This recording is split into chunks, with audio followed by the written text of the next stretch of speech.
Katiba tulionayo sasa ni ya mwaka 1977 ambayo imefanyiwa marekebisho. Tarehe 25 Aprili mwaka huo 77, bunge maalum la kwanza la katiba lilikutana katika ukumbi wa Karimjee jijini Dar es Salaam kujadili na hatimaye kupitisha mapendekezo ya katiba hii. Karibu msikilizaji usikie sehemu ya hotuba ya Baba wa Taifa Mwalimu Julius Kambarage Nyerere aliyoitoa katika ufunguzi wa bunge hilo la kwanza la katiba mwaka 77.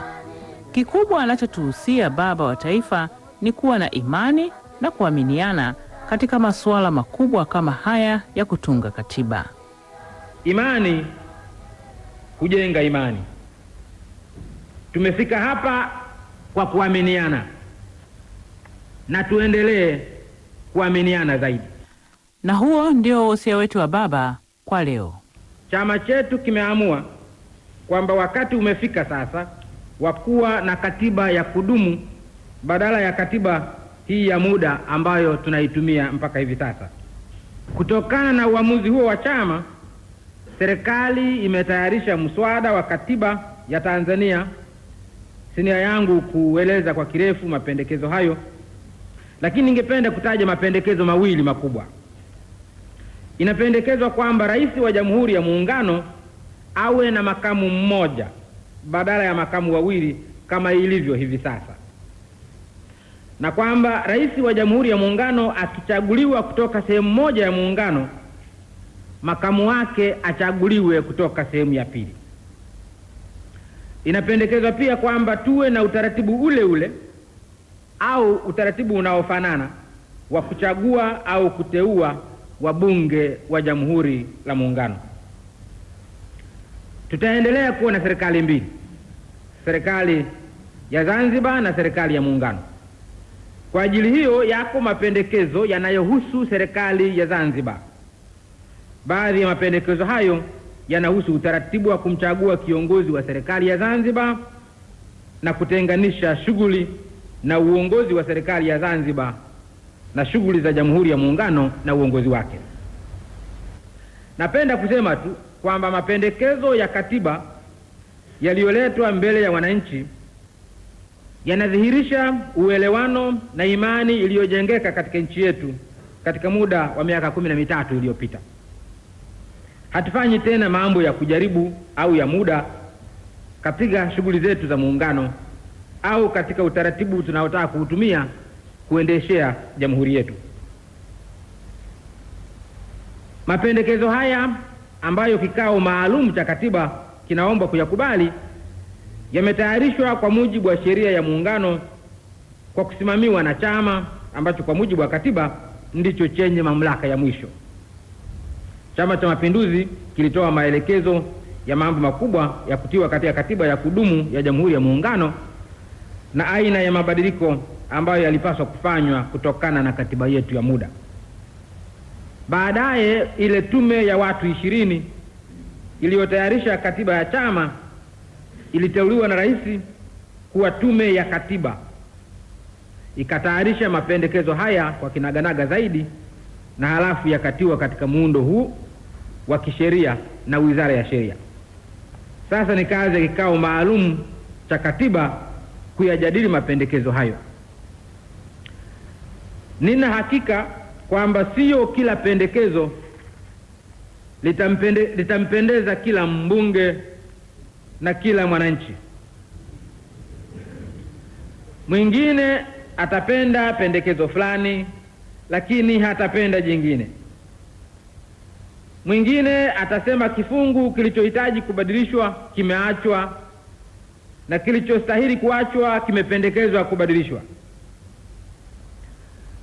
Mwingine atasema tunafanya mapendekezo mengi mno.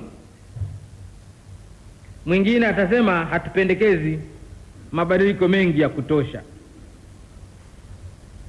Kwa wote hao napenda kusema hivi: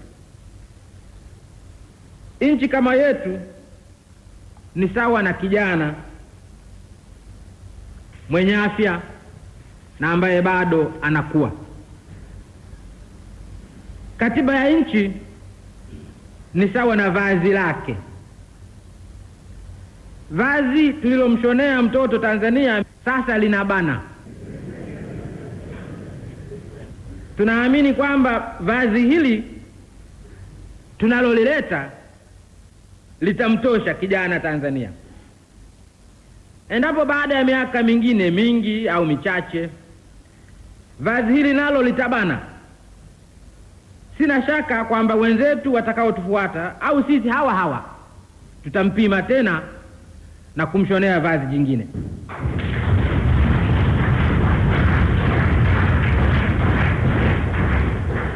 Kwa sasa mimi nashauri kuwa mapendekezo haya yakubaliwe na Watanzania wote.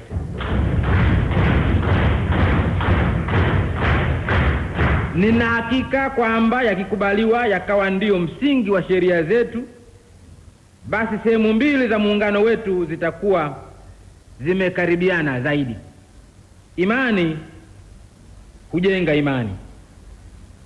Tumefika hapa kwa kuaminiana, na tuendelee kuaminiana zaidi.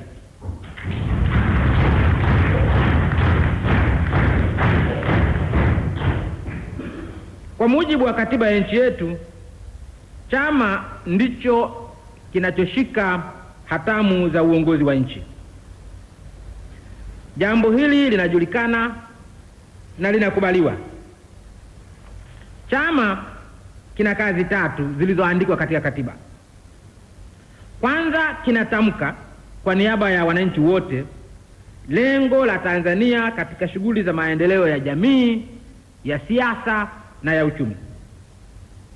Hakuna matatizo ya kuelewa kazi hii ya chama, na wala hakuna kubabaika katika malengo ambayo chama kimeyaweka. Na kazi tuliojiwekea chini ya uongozi wa chama ni kuelekea katika lengo hilo kwa haraka kadri inavyowezekana. Kazi ya pili ya chama ni kuelekeza utaratibu utakaotumiwa ili kutufikisha kwenye lengo hilo, na kupanga umuhimu wa mambo ya kutekeleza kwanza kabla ya mengine. Hilo nalo si jambo gumu sana kuelewa. Kwa kawaida chama huzitamka tu shabaha kubwa hizi bila kujiingiza katika utaratibu wa utekelezaji. Kazi hii chama huiachia serikali, na wakati huo huwahimiza wananchi, wanachama na vyombo vya chama kuunga mkono hatua hizo za serikali za utekelezaji. Kazi ya 3 ya chama ni kusimamia utekelezaji wa maagizo yake na kusimamia vitendo vya maofisa wa serikali. Kazi hii inafanywa na wanachama na viongozi wa chama katika vikao vyake na katika vikao vya kazi. Labda kazi hii ya usimamizi ndiyo inayoweza kuleta migongano baina ya viongozi wa chama na watekelezaji wa siasa ya chama. Viongozi wa chama huweza wakasema kwamba watendaji hawawajali au hawajali vikao vya chama na miongozo yake. Watendaji huweza wakasema kwamba viongozi wa chama wanajiingiza mno katika mambo ya utekelezaji, wanajiingiza jikoni wanasema. Ningependa kueleza kwa kifupi jinsi chama chetu kinavyokusudia kuifanya kazi hii. Chama kinaamini kwamba kila mwanachama wa CCM ni msimamizi wa siasa ya chama. Kwa hiyo katika kuitekeleza kazi hii, chama kitamtegemea kila mwanachama wake na kitamtazamia kusimamia siasa ya chama kwa mfano wake na kwa maelezo yake. Chama kimewapa baadhi ya wanachama wake madaraka ya kusimamia kazi fulani fulani. Rais wa Jamhuri ni kiongozi wa serikali, lakini pia ni msimamizi wa siasa ya chama, hata kama asingekuwa pia ni mwenyekiti wa chama. Waziri ni msimamizi wa siasa ya chama katika wizara yake. Meneja wa shirika la umma ni kiongozi wa kazi, lakini pia ni msimamizi wa siasa ya chama. Imani huzaa imani. Chama hakina budi kiwaamini wanachama wake tuliowachagua na kuwakabidhi madaraka mbalimbali. Wanapokuwa wanayatimiza vizuri madaraka yao, ni wajibu wa chama kuwapongeza na kuwatia moyo. Wanapokuwa hawayatimizi vizuri madaraka yao, ni wajibu wa chama kuwaonya na kuwaelekeza. Wanaposhindwa kutekeleza wajibu wao, ni wajibu wa chama kuwanyang'anya madaraka hayo bila kusita. Sehemu ya hotuba ya Baba wa Taifa Mwalimu Julius Kambarage Nyerere aliyoitoa akifungua bunge la kwanza la katiba mwaka 1977. Kama sio juhudi zako Nyerere, kama sio juhudi zako Nyerere, kama sio juhudi zako Nyerere, na uhuru tungepata wapi? Oh, kama sio juhudi zako Nyerere, oh, kama sio juhudi zako Nyerere, kama sio juhudi zako